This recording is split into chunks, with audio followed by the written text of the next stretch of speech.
러시아와 우크라이나 간의 5차 평화 협상이 지금 구체적인 사안을 놓고 난항을 겪고 있는 것으로 알려졌습니다. 이런 가운데 푸틴과 또 서방 세력들이 푸틴과 함께 주변 세력들이 서방에 숨겨놓은 돈 어떻게 될 것인가 그 향방에도 관심이 모아지고 있는데요. 조금 이른 감이 있기도 하지만 저는 굉장히 기다렸던 시간입니다. 오늘 이 문제 짚어보는 시간 마련했습니다. 한국경제신문 한상춘 논설위원 나오셨어요. 어서 오세요. 네, 안녕하십니까? 예, 일단 먼저 미국 경기 논쟁이 가열되고 있는 것 같습니다. 저희가 앞선 시간에서도 자주 언급을 했었는데 어떻게 보시나요? 네, 일단 오늘 네. 비행국께서 경제 지식이 높기 때문에 이 질문부터 좀 하고 가겠습니다. 예. 이 푸틴 대통령 앞에 달러가 있고 예. 자국 통화인 이렇게 루블라가 있으면 푸틴 대통령 입장에서는 달러를 갖겠습니까? 루블라를 갖겠습니까? 달러를 가져야 되지 않을까요? 그렇죠. 네. 그러면 전쟁이 어느 정도 마무리되고 있다는 예. 얘기입니다. 지금 전쟁과 관련해서 설왕설래 얘기가 많습니다. 근데 항상 이게 원칙이 합의되느냐, 원칙이 합의되는 선에서는 향후의 협상의 진정 가능성을 보는 거거든요. 네. 그런 측면에서는 우크라이나 전쟁의 발발이 우크라이나가 사실 러시아 입장에서는 미국 입장에서는 쿠바와 마찬가지거든요. 이것이 이제 나토에 가입할 때는 러시아 입장에서 턱 밑까지 네. 미사일 전진 기지가 설치되기 때문에 이 문제를 견제하기 위해서 우크라이나 전쟁이 발생했던 거거든요. 그런 측면에서 지금은 원칙은 어느 정도 합의가 된 상태다. 자, 우크라이나는 EU에 가입하는 것을 낸다. 네. 그러면 이제 서방과 끈을 놓치지 않는다는 얘기죠. 그러면 이제 러시아 입장에서는 나토 문제, 미가입 문제에 대해서는 제렌스키가 원칙적으로 거기에 대해서는 동조한다. 그러면 절충안이 나오는 거죠. 네. 그래서 지금은 절충안을 놓고 합의한다. 근데 항상 그 절충안은 두 가지 문제가 있습니다. 내용을 비공개로 할 것이냐, 공개로 할 것이냐. 요거는 굉장히 중요한 내용입니다. 크림 전쟁이라든가 유교 전쟁도 예. 주요한 사항에 대해서 비공개로 하자, 공개로 하자. 그래서 공개 범위, 비공개 범위 놓고 지금 절충을 벌이는 거고요. 두 번째는 최고 통수권자의 입장을 어느 정도 반영할 것이냐 하는 입장이거든요. 그래서 공개와 비공개 문제가 나오는 겁니다. 예. 그 문제는 마지막 최고 통수권자들의 모습이 좌우될 수 있는 소지이기 때문에 지금 그 문제를 두고 뭐 어떤 사람은 진전이 된다, 어떤 사람은 진전이 안 된다 하는데 미국 입장에서는 오늘도 우리 신인기 특파원께서 말씀해 주신 것처럼 궁지에 몰린 푸틴을 아주 더 이렇게 고립화시키겠다 하는 네. 내용을 얘기했죠. 그런 측면에서 보실 필요가 있다 이렇게 보겠습니다. 그래서 오늘은 미국 증시가 우크라이나 문제 때문에 이게 증시에 영향을 미치는 것보다는 네. 오히려 오늘 가장 심했던 것이 장단기 금리 간의 경기 논쟁이거든요. 예. 정 PD께서 이렇게 장단기 금리 차의 논의에 대해서 2년물과 10년물, 5년물 그 국채 금리를 한번 표를 한번 보여주시기 바랍니다.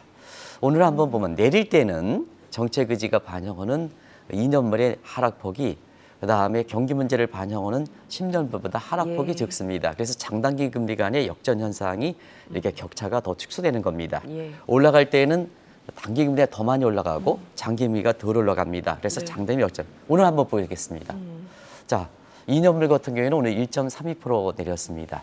10년물 같은 경우는 1.83% 이렇게 떨어졌습니다. 그러다 보니까 장단기 간의 금리 차가 더 축소되는 겁니다. 그렇죠. 그래서 지금 2년물 2.32%, 10년물 2.36%입니다. 어디에 있습니까? 작년 10월에 130bp에서 최근에 13bp로 떨어졌다. 오늘 한번 보시겠습니다. 오늘 예. 0.04%입니다. 그렇죠? 그러다 보니까 거의 플랫하게 됐다. 역전이 이제 임박하고 있다. 그러다 보니까 지금 우리 캐스업계에서는 미국 증시의 경기 침체가 아니다 하는 데 반해서 사실 지금의 그 장단기 금리차 문제에 대해서는 제닛 옐런이라든가 파월 의장 정책 당국 입장에서는 경기 침체에 대한 부담이 바이든 입장에서는 부담이 되는 거거든요. 예. 그래서 침체 아니다, 증시 악재가 아니다 하는 데 반해서 자 시장에서는 전부 3년물과 5년물 역전에 이어서 자 2년물과 10년물이 역전 앞두고 있지 않습니까? 그렇죠. 그래서 시장에서는 계속해서 경기 침체 우려, 경기 침체가 우려 나오는데요. 오늘 새로운 내용들을 한번 첨가해 보겠습니다. 예. 옥스퍼드 아날리티크 같은 경우는 제3자 입장에서 굉장히 경제에 대해서 잠재 성장 기반에 굉장히 각광을 받고 있는 이런 기관인데요. 미국 경제 이렇게 상당 부분 우려된다 하는 얘기를 우리 캐서분이 전해주셨죠. 네. 그리고 차야권의 그 건들락이라는 분은 경기 침체가 우려된다 하는 입장이거든요. 그래서 전반적으로 보면 경기의 침체 논쟁 그 자체가 네. 지금까지는 미국 증시에서 경기가 괜찮다 하는데 이게 경기가 침체되느냐 그 논쟁 자체가 증시에 부담이 되고 있다. 그런 것이 채권의 금리를 통해서 자꾸 확인시켜 주다 보니까 네. 오늘 경기에 부담이 되는 거다 이렇게 보게 됐습니다. 그리고 주식 분할을 이렇게 했던 테슬라 주가. 예, 그렇죠. 많은 사람이 이것이 $1,000슬라를 네. 넘어서 3,000슬라 얘기까지 하는 사람이 있습니다는 그렇지 않다. 네. 이번에는 2년 전 상황과 다르다. 오늘 한번 보시겠습니다. 오늘 3일째를 맡고 있습니다는 자 전반적으로 그렇죠. 오늘 같은 경우에는요. 이 빅테크 업종은 좀 호재가 있었습니다. 왜냐하면 국방부에서 빅테크 업종 간의 클라우드 관련된 협의 예. 이 문제가 테크레이션 문제를 좀 완화시키지 않겠느냐 하는 측면에서 호재가 있었습니다는 대체로 테슬라는 그런 가운데 다른 그렇죠. 그 빅테크 업종과 함께 떨어졌거든요. 이런 것이 2년 전과 다르다 하는 것을 보여주는 대목이다 이렇게 보시면 되겠습니다. 네, 저희가 앞선 시간에 짚어봤던 부분들 지금 점검까지 해봤는데 하나 더 확인해 봐야 할 게 지금 정말 무섭게 치솟던 엔달러 환율이 굉장히 떨어졌어요. 125엔까지 다가서다가 121엔 선으로 떨어졌는데 이게 바로 일본은행이 개입하면서 일어난 현상인 것 같습니다. 네. 여기서 또 나오는 말이 구로다 라인. 이 구로다 라인이 어떤 건가요? 네, 사실은 한국경제TV에서 예. 엔달러 환율이 이렇게 올라갈 때 무섭게 올라갈 가능성이 있습니다 하는 것을 먼저 짚어드렸는데요. 네. 국내 언론에서 많이 뒤늦게 화제가 됐죠. 예. 근데 최근에 이렇게 일본의 그 구두 개입과 관련해서 125엔 엔달러 환율이 육박되니까 예. 바로 일본은행이 구두 개입했거든요. 엔제를 추가적으로 이렇게 진행되는 것을 막기 위해서 125엔 육박해서 네. 사실 그 시장 개입돼서 지금은 오늘 새벽 끝난 뉴욕 이렇게 외환시장에서 본 121엔까지 이렇게 떨어지는 그렇죠. 모습을 보이고 있습니다. 그런 측면에서 지금 125엔 관련해서 구로다 라인 이런데요. 지금 일본의 아베노믹스를 추진하는 사람의 주체가 사실 그 아베 신조가 그만뒀기 때문에 지금 일본 중앙은행의 구로다 하루효과가 지금 주도 세력이거든요. 그런 과정에서 구로다 라인은 바로 그 구로다 일본행 총재 이름을 빌려서 구로다 라인이다 이렇게 보게 됐습니다. 근데 이게 언제 생긴지 아냐면 2015년에 사실 그때 당시에 한국경제TV에서 하마다 고이치 씨를 이렇게 GFC 이렇게 방문을 했을 때 엔저 문제에 대해서도 일본 경제 입장에서 좋을 것이냐 마냥 좋을 것이냐 하는 측면에서는 아니다 하는 측면을 하마다 고이치 씨가 한국경제TV의 컨퍼런스를 통해서 한국의 주요 사람들이 얘기했거든요. 그때도 일본 의회 내에서도 이 문제가 굉장히 논란이 됐기 때문에 구로다 일본행 총재가 자 엔저를 유도하지만 일본 경제의 호불호 상황으로 볼 때는 125엔 이상으로 올라가서는 예. 여러 가지 안 좋겠다 하는 것이 바로 그때 당시에 구로다 라인입니다. 그래서 네. 엔달러 환율이 올라가더라도 125엔 이상은 올라가지 않도록 하는 것이 국제 외환시장의 묵시적인 라인이거든요. 예. 그런 것이 사실 엔달러 환율이 124엔 정도 올라서 125엔 정도 육박하니까 바로 일본행의 구두 개입이 돼서 예. 이 구로다 라인이 되고 있다 이렇게 됐습니다. 그런 측면에서 왜 시청자분한테 그때도 한번 말씀드렸습니다. 엔저를 마냥 유도하는 아베노믹스가 일본 경제에 도움될까 하는 측면에서 여러 가지로 그렇죠. 이렇게 진단해 드렸습니다는 자 이렇게 한번 보겠습니다. 엔저 네. 일본의 수출의 경쟁력이 증가해서 경기를 회복될지 모르지만 네. 지금은 일본의 수출 제품들이 과거와 다릅니다. 어정쩡한 이렇게 그쵸. 이렇게 수출 제품들이 많기 때문에 엔저에 따라서 경기 부양 효과가 적습니다. 반면에 엔저가 되면 일본이 지금 기준금리가 마이너스 0.1%거든요. 네. 그런 상태에서 보면은 엔저가 되면 와다나베 부인들이 일본 전 자금 갖고 밖으로 가죠. 예. 그러면 엔타이 월레스 팩트 역자산 효과에 의해서 경기를 침체시키는 효과가 크거든요. 그래서 그 저울질하는 라인이 바로 125원 전후다. 그래서 125원 전후로 돼서 그 선을 벗어나면 일본의 역효과가 뭐니까 그 개입하고 있다. 이게 이제 나오고 있다. 그래서 그런 과정에서 어제 엔달러 환율이 121엔 갔고 원달러 환율도 1,209원. 이게 1,237원 가니까 일부에선 1,250원, 1,300원 이렇게 얘기 나왔습니다는 네. 다르게 1,209원으로 떨어지지 않습니까? 그런 측면에서 우리가 연체 한국경제TV에 전망한 1,230원대 이상으로 올라가기가 상당히 힘든 구조다 하는 그런 것이 그대로 흐르고 있다는 걸 말씀드리겠습니다. 그럼 계속해서 이 정도 라인은 유지를 하겠네요. 사실 일본의 이제 정책 요인이 지금 외환시장에 많이 미국의 장단기 금리 차도 정책 요인이 많이 반하는 건 이인연물이 주도하고 있지 않습니까? 마찬가지로 국제 간 캐리 자금도 미국의 페드 정책에 있어 되니까 네. 결국 일본은행과 그다음에 미국의 페드의 정책 요인을 잘 주목하실 필요가 있다는 걸 네. 꼭 좀 말씀드리겠습니다. 네, 알겠습니다. 그리고 이번에 이제 러시아와 우크라이나 사태 이야기를 해봐야 할 것 같습니다. 평화 협정이 이렇게 진전이 되고 있습니다만 푸틴과 함께 주변 세력들의 개인 자산이 어느 정도인가 굉장히 관심을 모으고 있거든요. 일례로 봐서는 일론 머스크도 나보다 돈이 많다 또 이런 얘기를 하기도 했었어요. 어떤가요? 일단은 우크라이나 전쟁 문제는 예. 제렌스키 우크라이나 대통령이 앞으로 종전이 되면 예. 윤석열 우리나라의 대통령 당선자와 이렇게 꼭 회담을 하겠다 하는 네. 입장에서 보면 종전은 될 것 같습니다. 근데 이제 종전이란 정확한 표현은 시전이 될 가능성이 높다 이렇게 보여졌습니다. 그런 과정에서 시장도 발빠르게 움직이는 것을 어제 전해드리긴 예. 했습니다는 반드시 전제 조건은 이른감이 있지만 그래서 투자는 선제 조직이기 때문에 미리 전해드렸습니다는 오늘은 개인 자산이 어떻게 될까, 예. 푸틴의 자산이 어떻게 될까, 주변 세력의 자산이 어떻게 될까 하는 측면에서 그거를 알아보기 위해서는 지금 자 러시아의 푸틴과 그 주변 세력인 올리가리라든가 네. 친족 세력이 되겠죠. 그 다음에 또 하나의 부패 세력이 두마 세력이거든요. 하원 세력이거든요. 러시아에. 이런 사람의 지금 제재 사항이 어떻게 묶여 있는가 하는 것을 시청자분이 다들 아시겠으면 정리해드리겠습니다.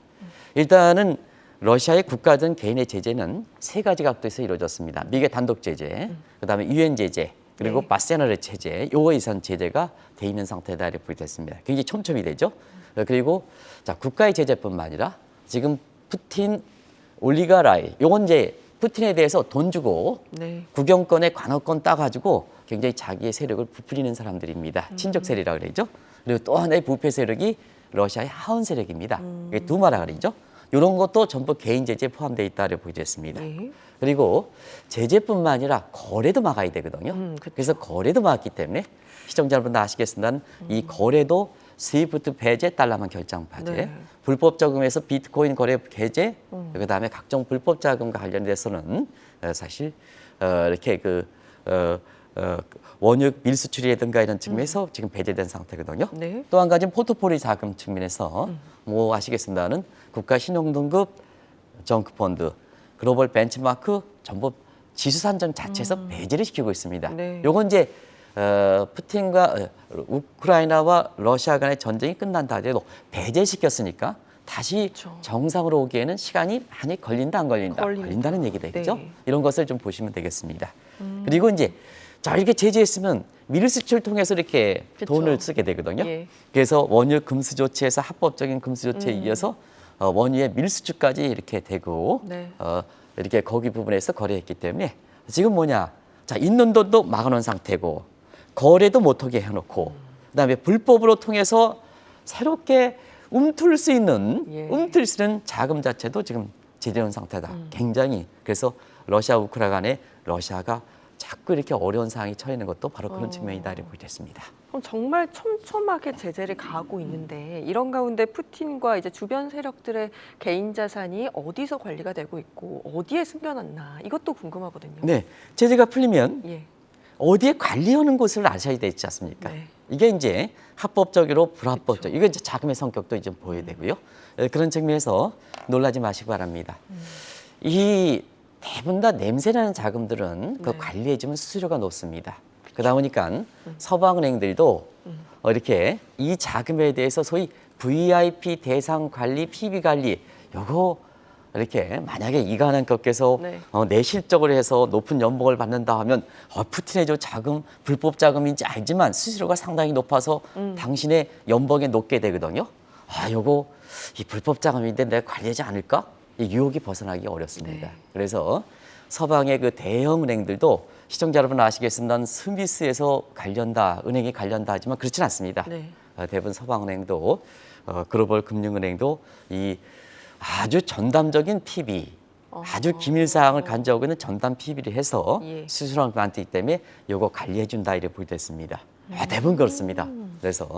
그래서 이 국제 탐사 기자 협회에서 조사한 거 보면 대규모 불법 금융 거래, 합법 금융 거래도 있습니다. 예. 세상에서. 근데 우리가 문제가 되는 대규모 불법 금융 거래 이 문제인데요. 시청자는 놀라지 마시기 바랍니다. 글로벌 서방 은행들이 네. 사실 대규모 불법 금융 거래를 2조 달러 이상 하고 있습니다. 지금의 환율이 1대 1,209원인데요. 여기에서 원화로 환산해 보시기 바랍니다. 그래서 서방의 합법이든 이렇게 불법이든 서방의 은행에 스위스 은행뿐만 아니라 대부분 다 이거에 대한 유혹에 있어서 여기에 잠겨놓는다 이렇게 됐습니다.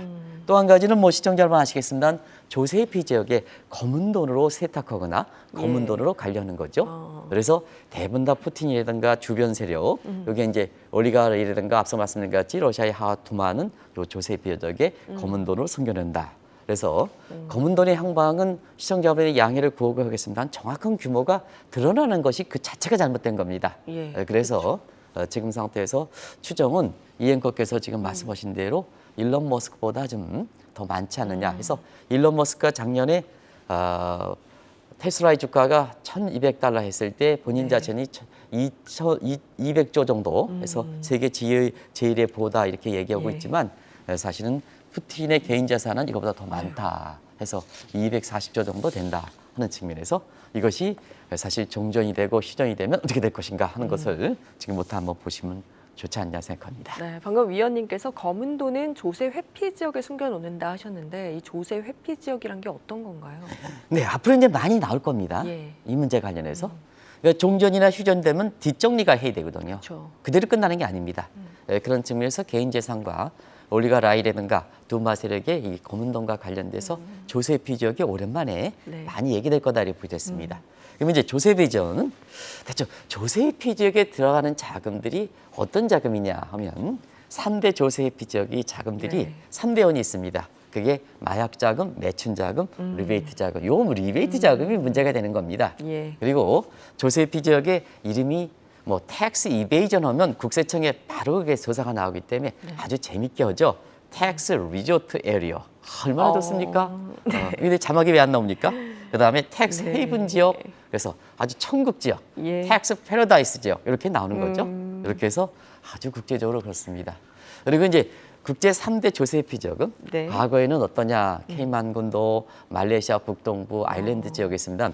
말레이시아 북동부라든가 아일랜드가 금융위기라든가 예. 이때 말레이시아 같은 경우는 여러 가지 나중에 말씀드리겠습니다. 국제적으로 사기 사건이 나서 요즘은 그쪽에 피해를 하고 자 말레이시아 북동부 지역 같은 경우에는 지금 홍콩 마카 지역으로 연결된 상태고 네. 일부 싱가포르 그다음에 아일랜드는 룩셈부르크 얘기가 그래서 많이 나오는 겁니다. 네. 그래서 바이든 대통령이 상징적으로 유럽을 방문할 때 벨기에를 방문했지 않습니까? 예. 그건 마찬가지 그 상이 있기 때문에 그렇습니다.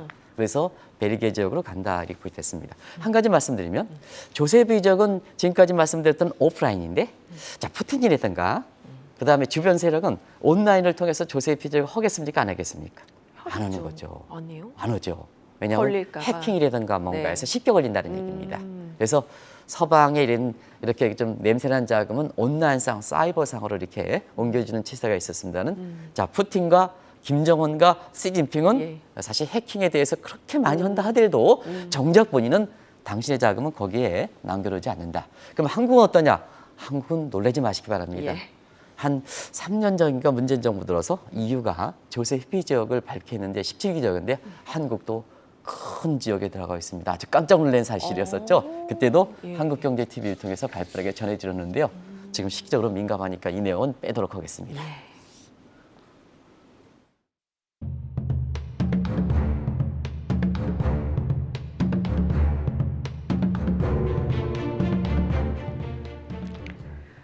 네, 솔직히 앞서서도 이제 조세 회피 지역이 언급이 될 때마다 정말 그 규모에 전 세계인이 놀라고 있는 것 같거든요. 좀 어느 정도 상황인가요? 투명하다 그러는데요. 예. 또 자본시장 발전의 가장 핵심적인 것은 투명하다 하는데요. 네. 사실 현 정부 들어서도 파나마 옵티머스 사건이라든가 라임 사건이라든가 이런 사건에서 하나씩 정리하지 못하지 않습니까? 그런 측면에 투명하지 않다. 그것도 투명을 강조하는 최고 통수권자가 투명하지 않다. 그것이 지금 오늘 얘기하는 검은 돈의 향방이 아닌가 생각합니다. 앞으로 많이 나올 겁니다. 그래서 국제탐사 언론인협회, 국제조세네트워크에서 이런 검은 돈의 향방을 어떠냐 하면 파라다이스 페이퍼, 이것도 참 재밌죠. 파라다이스 페이퍼스에서 애플비 고객명단, 요거는 탐사 보도 언론인협회에서 발표하는 겁니다. 예. 그리고 파나마 페이퍼스는 국제조세정의협회 네트워크 했는데요. 요건 모색 폰세카 고경면을 방통한다. 대체로는 지금 어려운 얘기겠습니다. 애플비 명단 모색 폰세카 그러니까요. 명단 할 때 007 시리즈 영화 보시죠? 네네. 거기서 이렇게 보면 모르코 뭐 이런 얘기 나오죠. 바로 그런 지역. 그다음에 케이만군도 예. 그런 지역의 주 고객이다 이렇게 부르했습니다. 그래서 대부분 다 최고 통수권자. 예를 들어서 여기 뒤쪽에 나오고 있다는 푸틴, 김정은, 가다피 요 사람은 누군지 아십니까? 차베스 이런 사람들이 다 명단이 된다. 예. 그러면 김정은은 얼마큼이냐?